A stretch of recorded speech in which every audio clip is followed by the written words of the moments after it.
Are you new to the world of content creation and you want to break out? Are you trying to add content creation as an additional stream of income to provide for yourself or your family? Maybe you've heard about the booming creator economy and you want your own slice of the pie. Well, if so, you're in the right place. I've been a content creator for over a decade. I built over 100,000 followers on multiple platforms and built multiple six-figure businesses based primarily off of my content creation. And in today's episode, I'm going to share with you my 8 biggest mistakes that new content creators are making that are preventing them from growing and earning an income from their content.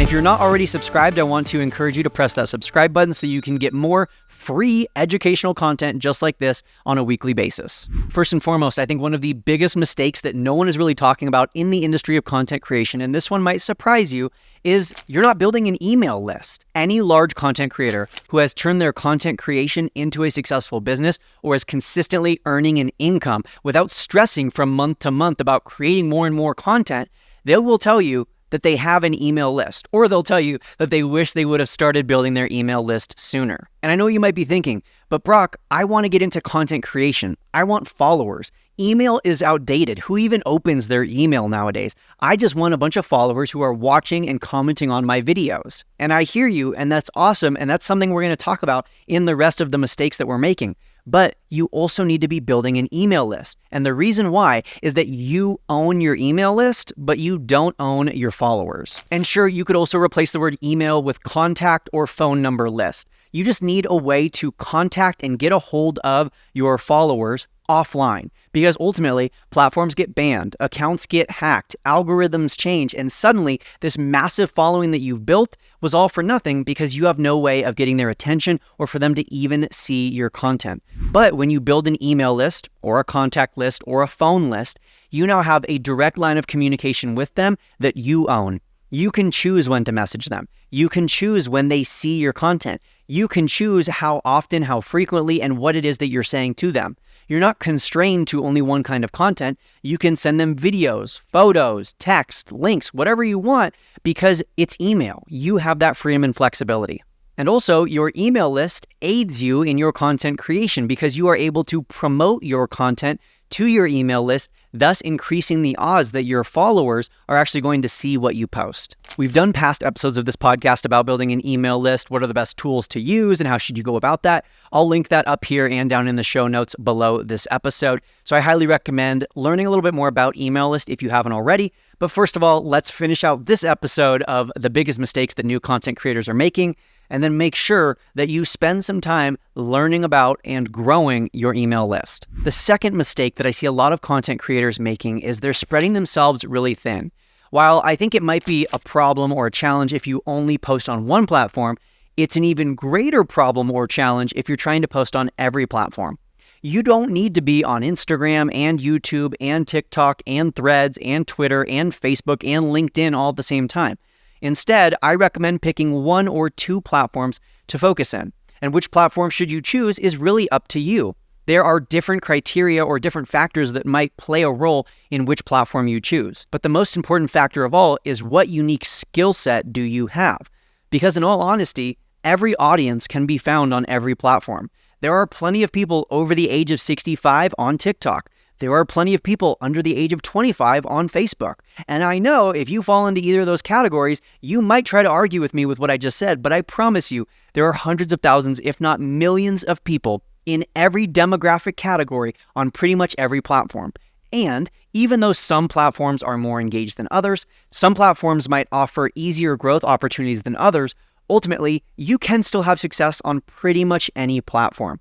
Even if you're just getting started in 2023 or 2024 on one of these platforms, you might feel behind, you might feel like it's too late to grow, but I can promise you it's not. Thousands of our club members are still growing their Instagram following. People are transitioning what they learn onto TikTok and YouTube and growing their following or subscriber base there as well. But like I said, the biggest factor in determining which platform is right for you should be you and your own skill set. Know yourself. Are you someone who hates going on camera, but you love having long, lengthy, in-depth conversations with people? Well, then maybe podcasting would be right for you, but TikTok or Instagram might not be the best fit. Maybe you're someone who is great at graphic design. Well, in that case, maybe TikTok or YouTube isn't right for you, but Instagram or Pinterest are going to be ideal. Maybe you're someone who is really great at copyright and you love creative writing.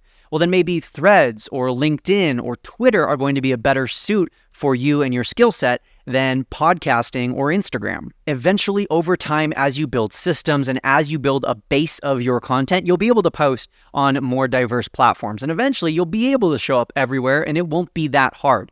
But when you're just getting started, pick one or two platforms. And the nice thing about social media nowadays is so many of them have overlapping kinds of content. So pick one or two platforms, post on those one or two platforms until you get your feet under you and you can actually start to see results. Mistake number 3 that I see content creators making is not niching down enough.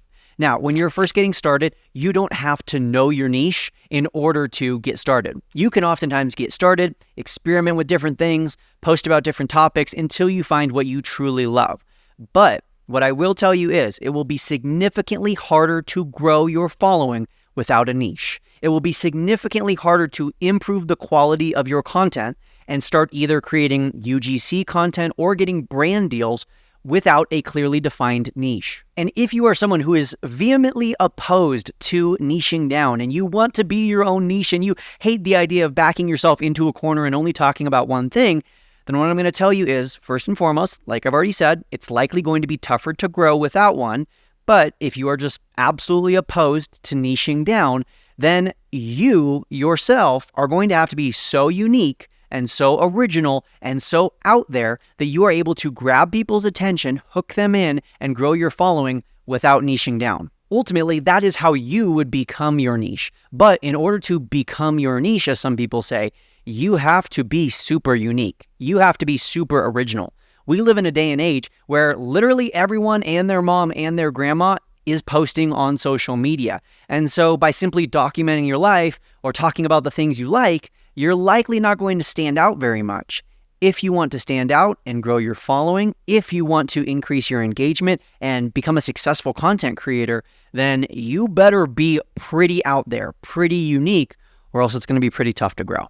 Speaking of brand deals, UGC, and maybe even your own offers or products that you have to sell, the fourth biggest mistake that I see new content creators making is trying to sell too soon. Now, I don't necessarily believe that you need 10,000 or 100,000 or 1 million followers before you start selling and promoting on social media.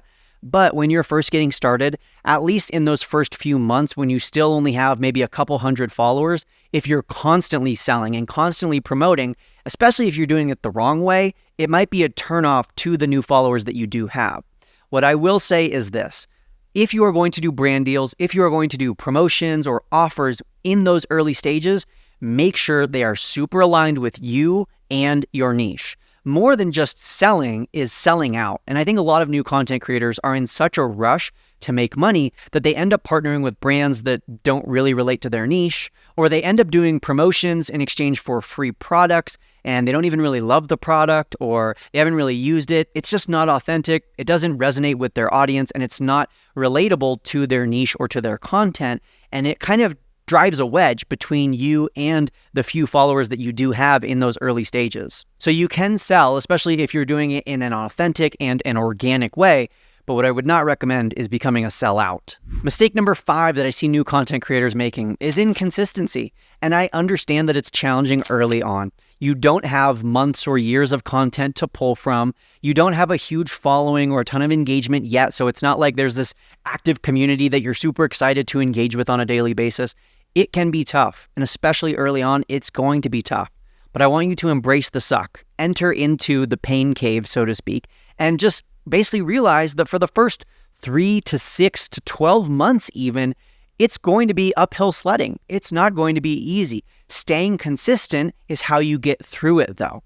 If you are inconsistent, if you are not posting regularly, and of course there are different levels of consistency for each person and for each platform, but if you're not staying consistent, then you're never going to get to the other side. You're never going to break through. You're never going to reach the top of the mountain, so to speak, and actually be in a place where you have followers and you have engagement and you have past content to pull from. You're constantly going to be in a place of feeling like you're 2 steps behind. So even if the engagement is trash, even if the views are in the tank, just keep posting, just keep posting, just keep posting, stay consistent.